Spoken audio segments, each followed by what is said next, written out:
En 1973, 5 pescadores islandeses hicieron algo que, dicho así nomás, sonaba casi completamente loco. Agarraron 13 ovejas, las subieron a un bote y las soltaron en Surtsey, una isla volcánica tan nueva que parecía que el calor del humo todavía no se había ido del todo. Después volvieron a subir al bote y se fueron, dejando a las ovejas ahí, como si lo único que les quedara fuera esperar la muerte.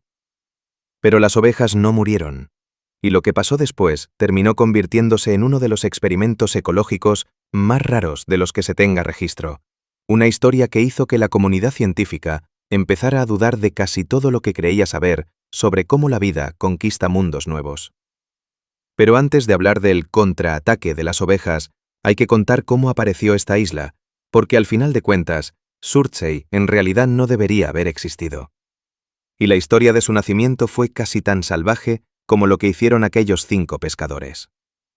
El 14 de noviembre de 1963, un grupo de pescadores frente a la costa sur de Islandia vio algo extremadamente extraño. La superficie del mar estaba hirviendo, no de esa manera burbujeante y caliente de una fuente geotérmica, sino de una forma tan violenta como si el propio planeta estuviera convulsionando. La erupción duró 3 años y medio. 3 años y medio en los que la Tierra no dejó de vomitar roca y ceniza al océano. Los científicos casi se volvieron locos de emoción. Era una oportunidad rarísima de ver con sus propios ojos un proceso que normalmente tarda miles de años en desarrollarse. ¿Cómo iba a colonizar la vida un terreno completamente desnudo? ¿Qué llegaría primero? ¿Qué aparecería después? Era como si alguien hubiera apretado el botón de reinicio de la evolución y les hubiera dado asientos en primera fila para mirar. Islandia declaró de inmediato a Surtsey como reserva natural. Nada de turismo, nada de construcción, nada de intervención humana de ningún tipo. Solo unos pocos científicos con permisos especiales podían poner un pie en la isla. Las reglas eran tan estrictas que rozaban lo extremo. Tenían que limpiarse bien los zapatos, no podían llevar material orgánico y debían tratar la isla como si fuera tan frágil como el vidrio. El primer visitante, una mosca, apareció menos de un año después de que el volcán dejara de hacer erupción. Solo una, probablemente arrastrada por el viento y seguramente igual de confundida que cualquiera en su lugar. Después llegaron las semillas. Las aves marinas pasaban volando y dejaban caer comida. Las corrientes arrastraban hasta la orilla montones de algas con semillas atrapadas. Apenas unos años más tarde, el primer brote vegetal salió entre la grava volcánica. Era una col de mar, por si quieres el dato exacto. No era una planta especialmente impresionante, pero estaba viva, y eso marcó el comienzo de algo extraordinario. Para 1970, Surtsey empezaba poco a poco a cubrirse de verde. El musgo se extendía sobre las rocas. Las aves marinas volvían para anidar. Los científicos lo anotaban todo con una paciencia casi obsesiva, como si estuvieran sentados viendo secarse la pintura, solo que en este caso, esa pintura estaba viva, creciendo y cambiando. Todo iba exactamente como se esperaba. Un experimento natural puro sobre sucesión ecológica. Ciencia en su estado más puro. Y entonces aquellos 5 pescadores decidieron arruinarlo todo llevando ganado a la isla. Eso fue en 1973, exactamente 10 años después de que la isla emergiera del mar. El volcán ya estaba en silencio. Los científicos seguían ocupados tomando notas, midiendo y observando. Y aquellos 5 pescadores, cuyos nombres por desgracia ya nadie recuerda, probablemente en uno de esos momentos de ocio mal aprovechado y con muy poco juicio, pensaron que sería divertido soltar unas cuantas ovejas en esa isla completamente nueva para ver qué pasaba. Hay que dejar algo claro. Esto no fue un experimento oficial. Nadie lo autorizó. Ninguna institución lo aprobó. Eran simplemente 5 hombres con un bote y casi ninguna idea de investigación ecológica. Juntaron 13 ovejas, remaron hasta Surtsey, las bajaron entre las rocas volcánicas y se fueron. Como quien deja a un hijo en el entrenamiento de fútbol, solo que aquí la cancha era una isla volcánica pelada, sin pasto, sin agua y aparentemente sin ninguna posibilidad de supervivencia. La comunidad científica realmente explotó de rabia, de una rabia absoluta. ¿Te imaginas lo difícil que es mantener intacto un laboratorio natural prístino? ¿Te imaginas la cantidad de protocolos que se habían creado solo para impedir exactamente este tipo de contaminación? Y aún así, aquellos 5 pescadores aparecieron y soltaron 13 agentes del caos con lana en la isla más vigilada de la Tierra. Pero ahí es justamente donde la historia se pone interesante. Porque todo el mundo daba por hecho que las ovejas morirían en cuestión de días, como mucho en una semana si eran resistentes. En la isla había un poco de musgo, sí, y algunas plantas dispersas, pero no había nada que alcanzara para alimentar a 13 herbívoros. Casi todos creían que las ovejas morirían de hambre, los científicos tomarían nota y ahí acabaría todo. Solo que las ovejas tenían otros planes. Las ovejas islandesas no son el tipo de ganado débil que uno imagina en una granja tranquila.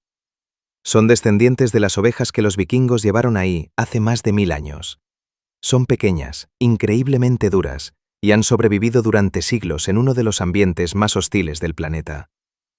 Islandia es, básicamente, una roca volcánica congelada que aún así insiste en considerarse un país. Si una oveja puede sobrevivir ahí, prácticamente puede sobrevivir en cualquier parte. Y Sarsi, comparada con los inviernos islandeses, era hasta más amable. Las ovejas hicieron enseguida lo que mejor saben hacer: comerse todo. El musgo que los científicos seguían con tanto cuidado desapareció. Los brotes jóvenes que recién intentaban aferrarse al suelo fueron devorados. Las zonas de anidación de las aves quedaron pisoteadas. Se movían por toda la isla, como una plaga de langostas pequeñas, adorables y cubiertas de lana. Pero no solo se comían las plantas, también cambiaron por completo la trayectoria del desarrollo del ecosistema del lugar. Porque las ovejas hacen caca. Sí, ya sé, no suena muy sorprendente. Pero justamente esos desechos introdujeron en la isla una enorme cantidad de materia orgánica y nutrientes, cuando antes casi no había nada. El estiércol de oveja es, en esencia, fertilizante, rico en nitrógeno y muy eficaz. En los lugares donde las ovejas pastaban y al mismo tiempo dejaban estiércol, empezaron a crecer nuevas plantas, otras especies más rápidas, más resistentes al suelo removido y a ambientes con más nutrientes. El proceso de sucesión que los científicos pensaban que tardaría muchas décadas, de pronto se aceleró de manera brutal en algunas zonas. Solo que ya no era sucesión natural, era sucesión acelerada por ovejas. Los científicos registraban todo con una mezcla de fascinación y horror. Por un lado, aquello era una valiosísima fuente de datos sobre hasta qué punto una especie introducida puede desordenar un ecosistema. Por el otro, su experimento prístino había sido contaminado por un rebaño de ganado no planeado. Algunas ovejas empezaron a tener problemas. El invierno volvió la comida escasa, el agua era un asunto serio. Algunas murieron durante el primer año. Los científicos que observaban desde tierra firme pensaron que la población colapsaría y que la isla regresaría más o menos a su trayectoria normal. La selección natural se encargaría del problema. Pero las que sobrevivieron se adaptaron. Aprendieron a lamer el rocío acumulado sobre las rocas. Descubrieron qué plantas valía la pena comer y qué zonas ofrecían mejor pastoreo. Encontraban refugio en grietas volcánicas cuando llegaban las tormentas. Las habilidades de supervivencia que mostró ese rebaño eran suficientes como para que hasta los aventureros más curtidos al aire libre quisieran tomar notas. Y entonces, en 1974, pasó algo que nadie esperaba. Algunas ovejas seguían vivas, no solo seguían vivas, sino que además se veían bastante bien. Habían superado un invierno entero en una isla que, en teoría, no debía poder mantenerlas con vida. La comunidad científica estaba sinceramente desconcertada. ¿Por qué? La respuesta estaba en las aves marinas. Sursi se había convertido en un lugar importante para anidar para gaviotas, fulmares boreales y otras aves marinas. Estas aves traían peces para alimentar a sus crías. Parte de esos peces terminaba cayendo al suelo, descomponiéndose y agregando todavía más nutrientes al terreno. En otras palabras, las ovejas estaban beneficiándose sin querer de un auténtico banquete de nitrógeno transportado por aves marinas. Y por si fuera poco, las aves también dejaban excrementos por todas partes. El guano es extremadamente rico en nutrientes. Combinado con el estiércol de las ovejas, el suelo de Sursi recibió una inyección orgánica intensiva que normalmente habría tardado siglos en acumularse. La vegetación explotó. No de esa manera lenta y cautelosa que los científicos habían imaginado, sino como un crecimiento rápido, caótico y cambiante. Nuevas especies de plantas aparecían más rápido de lo que cualquiera había predicho. Algunas llegaban con el viento, otras con las aves, otras flotando hasta la costa. Pero ahora ya tenían suelo donde echar raíces. Suelo de verdad, formado por la mezcla de materia orgánica en descomposición, minerales volcánicos, excrementos de aves y estiércol de oveja. La isla estaba cambiando, y las ovejas estaban justo en medio de ese proceso. Los investigadores empezaron a visitar el lugar con más frecuencia para registrar este experimento imprevisto. Marcaron a algunas ovejas para seguir sus movimientos, analizaron las comunidades vegetales en las zonas con pastoreo y en las zonas sin pastoreo. La diferencia era clarísima. En las áreas más ramoneadas dominaban los pastos duros, las especies de crecimiento rápido y las malezas. En los lugares menos afectados, la sucesión avanzaba más despacio, con musgos y líquenes. A finales de los años 70, la cantidad de ovejas se había estabilizado en unas 8 a 10. No es que estuvieran prosperando de manera espectacular, pero seguían ahí, seguían vivas y seguían arreglándoselas frente a todas las probabilidades en contra, en una isla que jamás fue hecha para mantener ovejas. Empezaron a aparecer artículos científicos. Los ecólogos estudiaban a las ovejas de Sarchi como un caso ejemplar de biogeografía insular, dinámica de especies invasoras y del papel de los organismos como ingenieros del ecosistema.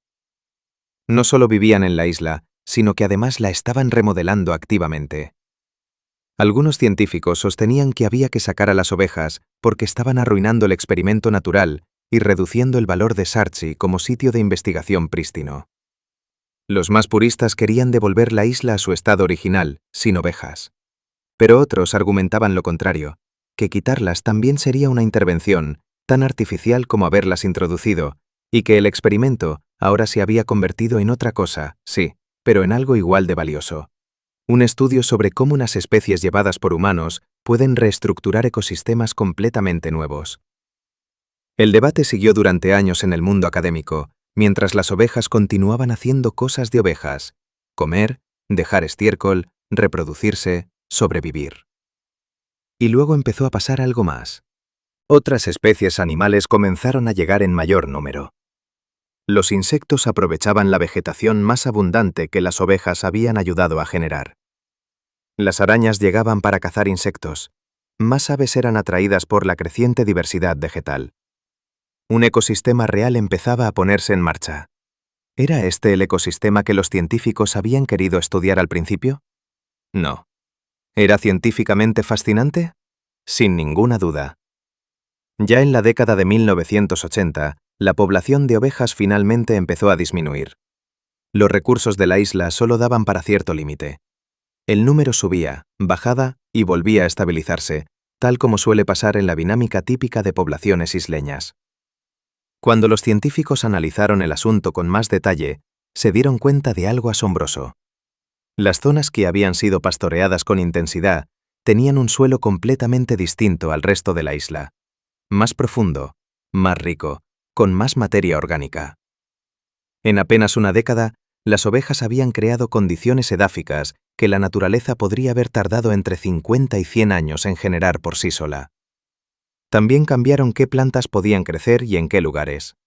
Algunas especies que quizá habrían colonizado la isla de forma natural quedaron desplazadas por otras que se beneficiaban de la presencia de las ovejas. Y al revés, algunas especies que tal vez nunca habrían logrado arraigar encontraron condiciones perfectas en ese suelo removido y rico en nutrientes creado por el rebaño. El último registro de ovejas en Sarchi corresponde a comienzos de la década de 1980. Para entonces quedaban apenas unos pocos individuos, y al final desaparecieron. Los inviernos duros, la falta de comida en los años malos y un tamaño poblacional demasiado pequeño hicieron que la supervivencia a largo plazo fuera imposible.